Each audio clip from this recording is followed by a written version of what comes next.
दोस्तों नमस्कार, स्वागत है एक बार फिर से आपके अपने YouTube चैनल टारगेट जॉब में। अब जब 1 महीने से कम समय रह गया है, ऐसे में स्टूडेंट्स के मन में ये सवाल आ रहा है कि आखिर कितने % नंबर सफिशिएंट रहते हैं पेपर को क्रैक करने के लिए, एक सीट लेने के लिए। पीजीटी में लगभग 1 माह से ज़्यादा का समय है, तो टीजीटी के जो पेपर है उसकी जो तारीखें हैं वो घोषित कर दी गई हैं और पीजीटी की भी घोषित कर दी गई हैं, लेकिन टीजीटी में 1 माह से कम का समय रह गया है।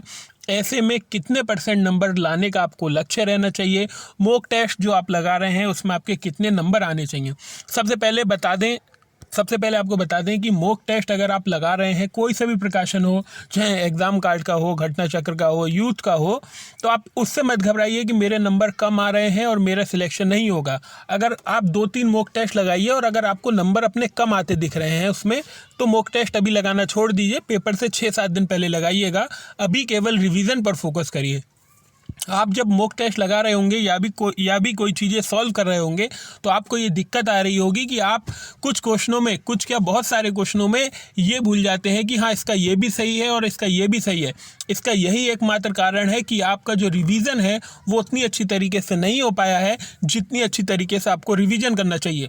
अगर आप मॉक टेस्ट लगाते हुए 4-5 सवालों में अगर ये हो रहा है कि इसका ये भी हो सकता है और ये भी हो सकता है तो ठीक है, लेकिन अगर 25-30 सवाल ऐसे हैं जिसमें आप कंफ्यूज हैं, आप कह रहे हैं मुझे ये याद था और इसमें ये भी सही हो सकता है, ये मैंने पढ़ा था, तो इसका मतलब है कि आपके रिवीजन में कमी है। हमें सुधारना होगा, आपके लिए रिवीजन के लिए आप पर फोकस करना होगा और लास्ट ईयर के पेपरों को करना होगा।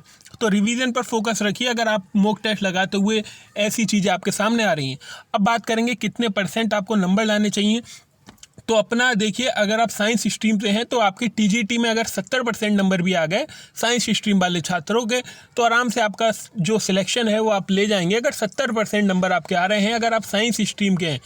अगर आप आर्ट स्ट्रीम के हैं तो अपना लक्ष्य है लगभग 75-76% नंबर के आसपास रखिए कि मुझे 75-76% नंबर लाने हैं। इसकी 2 प्रमुख वजह है कि आर्ट स्ट्रीम में जो कंपटीशन है वो काफ़ी ज़्यादा होता है और एक बड़ी बात है कि इसमें नेगेटिव मार्किंग नहीं है। ऐसे में अगर टीजीटी का पेपर दे रहे हैं तो आपका लक्ष्य होना चाहिए मेरे 76% नंबर होने चाहिए। साइंस स्ट्रीम से हैं तो 70% पे आपका काम चल जाएगा। दूसरी ओर आर्ट स्ट्रीम के जो स्टूडेंट्स हैं उनको अपना लक्ष्य 80% रखना होगा। 80% के आसपास अगर आप नंबर लेकर आ रहे हैं तो बहुत अच्छी बात है, आपके लिए बहुत शानदार, आपने प्रयास करा होगा तभी इतना अच्छा कर पा रहे हैं। तो 80% अपना लक्ष्य रखिए पीजीटी टीजीटी। अब बात करते हैं पीजीटी साइंस। पीजीटी साइंस में अगर आपके 65 से 70% के बीच नंबर आ रहे हैं तो आप निश्चिंत रहिए, आराम से आप तैयारी करिए। अगर पेपर का लेवल ठीक आया तो आप अच्छा कर जाएंगे। बाकी ये जो सब चीज़ें हैं ये तो पिछले लास्ट ईयर के पेपर के हिसाब से बताई जा रही हैं। अगर पेपर स्तरीय बना, कहने का मतलब है पेपर में अगर नेट की झलक दिखी तो फिर ये जो मेरिट है ये 60% पे भी जाएगी और पीजीटी की मेरिट 65 पे भी जाएगी। लेकिन उसकी कंडीशन यही है, पेपर घटना चक्र से नहीं बना, अगर पेपर गाइडों से नहीं बना तो मेरिट बहुत अच्छी जाएगी। अगर पेपर गाइडों से बन गया तो मेरिट काफ़ी जाएगी। अगर पेपर गाइडों से नहीं बना, घटना चक्रों की किताबों से नहीं बना और फैक्ट बुक से नहीं बना और पेपर एनसीईआरटी बेस्ड और उसमें नेट की झलक दिखाई दे दी गई, तो फिर आपको प्रॉब्लम आएगी और मेरिट नीचे गिरेगी। फिर भी आपका सिलेक्शन होगा, तो भी कॉन्सेप्ट को क्लियर करते हुए पढ़ें।